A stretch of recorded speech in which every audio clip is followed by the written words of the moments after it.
my goal of the speech was to kind of show everybody what's going on in last mile logistics. I think a lot of people talk about it, not everybody really knows what it is, so I wanted to give an overview of the different types of warehouses that participate in the last mile, and maybe open some people's eyes to what is a last mile warehouse, and then also talk a little bit about the future of last mile logistics. So what last mile really is it's the last warehouse facility that the product that's going to end up at the consumer's doorstep. It's the last warehouse that it occupies before it takes the journey to the consumer's door. And so in some cases that could be a regional warehouse, it could be a city distribution center, or it could be a specialized last mile facility that's right within striking distance of the affluent population in a big city. Everybody's developing, trying to stay in touch with what's going on.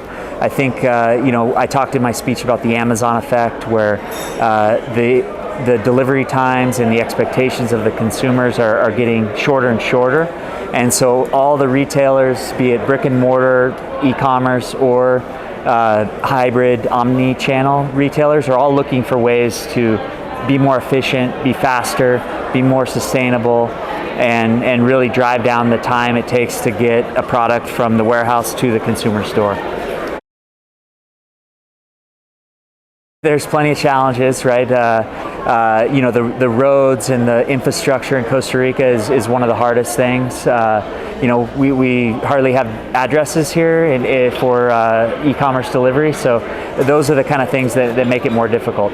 In my speech, I talked about autonomous vehicles and delivering products via different methods of delivery, not just the typical van, but now there's motorcycles, there's drones, there's autonomous vehicles.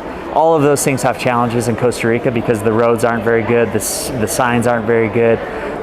It makes it very difficult to get something from point A to point B with that infrastructure, but things need to change. I think it's not going to look exactly like it does in the United States or in Europe. It's going to be tropicalized to Costa Rica and to the region, and it's going to take its own shape. But one thing is for sure is that e-commerce and last mile logistics is going to evolve here, and it's going to take on its own shape, and I'm excited to see what happens. Innovapark is a really impressive project. It's really well located. It's right next to the Walmart distribution center in Coyol, which is the cluster for advanced manufacturing and logistics in Costa Rica. It's in between the two most important highways in Costa Rica, the 27 and the 1.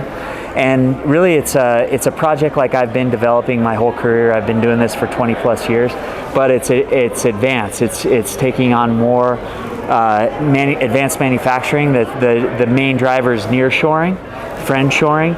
Companies there's too many risks over in China to maintain all of their manufacturing over there, so they're looking at other markets to diversify, get closer to the United States, which is the most important market, and bring things into the same time zone.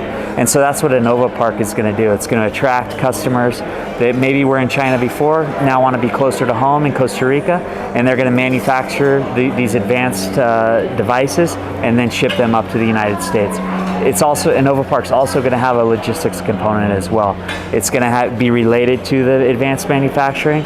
Maybe there's going to be some logistics tenants that are involved in the Zona Franca, the free zone, and it's going to attend all types of customers, just like I'm used to doing in my experience in Mexico.